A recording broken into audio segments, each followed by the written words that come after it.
What's good with YouTube? You already know Big Flocka with the Convicts perspective. And I'm going to smash, dash, slide on through with that little bit of energy. Please hit the like, subscribe, comment, do all those things to help support this channel, and hit that bell notification for future fire content. Earlier I did a video and I was talking about a particular metal when I first met, when I got the Corcoran shoe. Daryl D has allegedly passed away. This is according to stories written by current prisoners. Guess Conejo. Okay, so I was going to talk about how Corcoran was on the 4B yard. Okay, the 4B yard was basically the shoe yards. You had a few medical facilities, right? But by 2006, they had, I think, 5 validated blocks, right? You had 4B4 left, 4B4 right, 4B3 left, 4B3 right, and I think one of the 2 lefts was in contact. The other ones, I think they were either debriefing or I think that they were medical shoe blocks. So Corcoran, at this time, the 4B yards were known to have validated NF, validated Northern Structure, validated BGF, NLR, MA, AB, all housed together in the same facility, same pods. How was it? It was a lot of respect. You know, after being there for years, you start to look at it as almost like a neighborhood, like a community. Is it better off to be, in conflict with each other, or is it better to get along? And for us, when we were there, it was better for us to get along. All this stuff that you're seeing from like rappers like Bozo or like Haters World and Lockout TV and all these other people, right, who are trying to piggyback on this train to pretty much smut up any Norteños or whatnot. It wasn't going down like this. These were all individuals that if they weren't in the shoe and they were on the main line, even the Mexican Mafia associates, these individuals would potentially go to these yards and have influence and respect. That's why I trip at how openly the disrespect is. Some of it would have been considered almost like, cell soldiering, because people are doing this from a distance in the safety of their own home, right? Knowing that they're probably not going to run into these ops. Now, these were environments where I was with individuals. I was with Artie from King Cobras. I was with Jacko Padilla, right, from Azusa. I was with Daryl D from Ontario. I was even with the OG Nego from Colton, man. And Nego was a trip. He was about probably in his 60s, and that man was still busting down burpees, man. You had OG AB member Pirate, Wiley, all these other cats, right? We had some BGF cats that were in there. So we had a whole different variety of individuals that were considered the worst of the worst. Gang members, prison gang members, leaders within these groups were all in said one facility. Now you would think, especially in Corcoran, it's a lot bigger compared to the Bay. There's limited space, like as far as cells in the pods in the Bay. In Corcoran, I think, what is it? The first 2, you have 20 cells, 10 bottom, 10 top. In A pod, B pod, same thing, 10 cells, 10 up. And then the last one, I think you have 12 and 12. So a total of 64 cells. I'll tell you this, being in these environments with all these individuals, man, I learned to respect a lot of them. Yeah, I learned to respect a lot of them.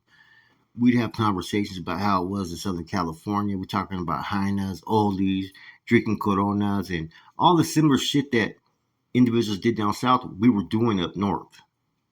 That's why I say the caliber of individuals I was around, were the ones that are making policy out there in the streets or in prison, and the level of respect that was shown and given was just, on such high level that it was so much easier to do time that way. And the stuff that I see nowadays, man, with the rap game and podcasts, and just, it seems like in a matter of weeks, just the North has been constantly attacked by some people from down south. For no apparent reasons, because none of these northern rappers are going to get on any podcasts or anything talking shit. It's just not the style of the North. At times, there may have been some indifferences, there may have been some issues, right? But it was dealt with on a political level of how grown men are supposed to fucking act.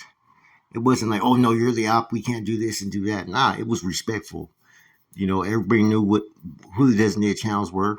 Like in my pod, everybody knew to either get at fucking Angel Chavez at that time, or Silver, right? Silver was the regiment commander for all of Corcoran. And then before that, it was Carlitos and Wino.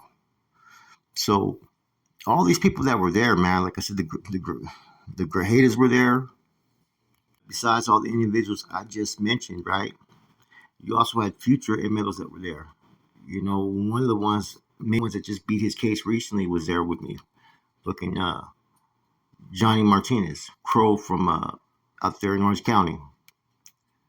And you could tell with him that he was really going to fucking enforce a lot of changes in Corcoran based upon his knowledge of the law and the resources that he had. Now, some of the stuff that people talked about that was going on the main lines recently with the end all hostilities was already going on right there in the shoe. I mean, I've talked about the time when I drank with the Sureños, 2 from 18th Street, 1 from Winter Gardens. Okay, there was times where fucking we were making a spread. We shoot a spread that way. Hey, here, bam. If you were getting a special purchase, right, which means a package, you get one of those a year in the shoe. A lot of times, everybody give the little bits of pieces to all the individuals in that pod that were basically active. In fact, when I was last in Corcoran, which was 2003 to 2005, I believe, there was already a policy that was being implemented that if the door popped open and there was an inactive Southsider, we were to engage in any inactives that came across our paths, whether they were AB, MA, or even our own. That we were to engage instantly. But if it was a traditional op, like a Sureño, MA, AB, or whatnot, we were to stand down unless we had put an order for that person to be moved on, or we planned on taking them out. Other than that, what was being stated at the time was people were no longer going to risk their lives or putting their lives in danger to just inflict a bruise or two, which made a whole lot of sense. We would have what do you call class actions that we were filing together, 602s. We would sign. We would have a weekly football pool. You know, candy bar. We had the candy bar one, then we had the stamped envelopes.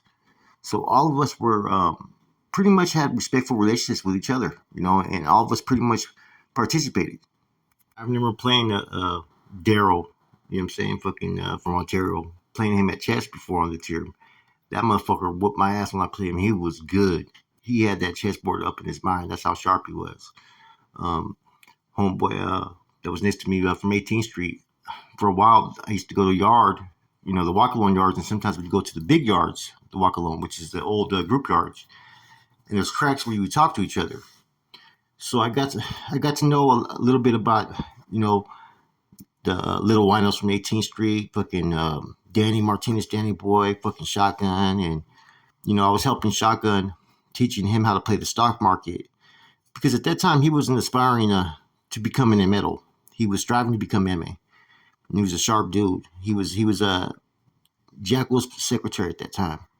Eventually, Jackal ended up pulling him into the MA, but at that time, Jackal was already on disregard, and Shotgun had a lot of issues behind being pulled by fucking Jackal. In fact, he ended up getting hit in New Folsom, from what I heard. But he was a good dude. I remember his name too was Walter Gomez Walter or something like that. It was Walter because I remember Nego used to call him, "Hey Walter." OG Nego and shit. I used to laugh my ass off when fucking Nego would call him and shit. But yeah, Shotgun was a cool dude, man. And I was teaching him how to get the mutual funds and diversify your portfolio. And I had a whole list, right, that I was you know, playing the stock market with the newspaper and stuff. You know, and then I was reading the books because I wanted to learn how to invest my money better when I got out. I knew what Shotgun was doing for Jackal at that time, and I know he was benefiting a little bit financially, so I started running a little bit by him on what to do out there, you know, even though he was locked up. That's the type of environment it was, man, a lot of respect. And so that's why I get shocked when I see the blatant disrespect sometimes that happens on social media. You know, that's why I say it's peseta behavior by others when they act up and they act a fool. I was talking to Toko, you know, and he's like, there is a difference. There is a difference by people's conduct and actions. Just because someone's not active or no good, whatever they did to get there, doesn't mean that they're going to start acting disrespectful. You know what I'm saying? Some of these dudes that are active, right, or say they're active, act worse than the fucking PCs that used to fucking always attack the actors. I shit you not. Anybody that's been there will tell you that. It was just like a different aura of being around all these individuals, man. It's like everybody was raising everybody's standards just based upon the fact of where we were at. And the AB and NLR and BGF were like low in numbers. I think like shit. When I was there was maybe a total of maybe 4 whites in the whole block, and maybe a total of 4 blacks in the whole block. The rest were all fucking, Southsiders or Northerners. You know, a lot of dudes got caught up, invalidated, based upon being Mexican mafia associates. So they did a picada or they were involved in some of the politics, and someone ended up telling on them. Same thing with the NF. There was a lot of dudes that were being validated as structure just because of informants labeling these individuals, right, when they weren't even actually members of Nuestra Raza.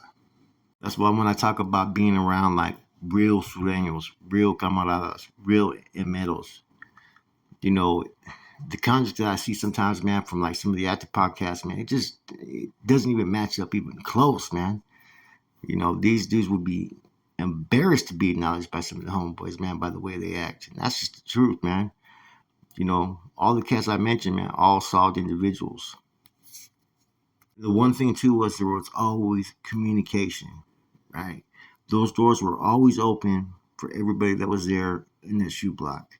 The necessary channels would always fucking get at our channels, let them know if a dude was good or bad, and when one of ours came, we would get at them and let them know, hey, if they were good or bad. That's why sometimes when I'm addressing certain things, right, or certain issues or certain events or the political realm of things, right, I'm speaking from experience, man, not from being on the level 1, level 2, fucking, and all of a sudden want to be the spokesperson, like all schooled down with all the klecha. It doesn't work that way, man. The thing that I felt with that was interesting, right, was it wasn't necessarily like that when I first got to Corcoran the first time, right? But when it came the second time, I noticed just things started to slowly change. Relationships were being built and respect was being given. And it wasn't a bad feeling, The medals were still taking care of their business in prison, streets, and whatnot. And the NF was doing the same thing, man. But there was just a little bit more level of respect and communication, man. Even more so than I heard that there was in Pelican Bay. And I think it was because we were always going to walk-along cages, too. And that was another place where we were interacting with different people, That's when I met Wedo Verde for the first time back in the days. Crow, I used to see him in Legal Law all the fucking time, man. Johnny Martinez. And see, there was like I said, it would be like, mutual gestures, okay, Flaco from Milpas, okay, whoa, such and so from wherever, you know what I mean? Bam, respects. And this is how it was. Hey, what's his name over there? Oh, yeah, he's doing all right, man. Hey, time I send mines. That's how the communications would be, Anyways, I just wanted to talk about how, being in a validated block 4B, I learned how to have conversations and interact with real Sureños, ones that were about making policy or enforcing policy for the big homies. These just weren't dudes that just woke up and all of a sudden wanted to fucking sit there and say, hey, I'm a camarada, I'm involved in this shit. These are dudes that earned it. Conejo, the one that's on Tony's channel, I did time with him as well. So all of these cats, and they were all, like I said, you seen where certain individuals were going. You know what I'm saying? They were getting deeply more involved. They were being secretaries for some of their medals, and some of them did actually make it, Same thing was on our side, With that said, man, I hope this gives you guys a little bit of a different perspective of what the level of respects is in an environment like Corcoran Shoe, the validated blocks. And we had, like I said, we had a lot of leaders on our end too, man. Some good homeboys that were solid, well seasoned. Carlitos, fucking Sombras, Chilo, Silver, Mondo Quinn, all these cats were there, man. It seemed like every time I had to go through, right, I was always the one that fucking all the carnadas had to get at because they wanted me to go to the streets and get at fucking certain people. Every fucking time, man. Anyways, much respects. Hope you guys enjoy your holidays, man. Stay blessed. I'll be dropping some more content tomorrow. I'm gone.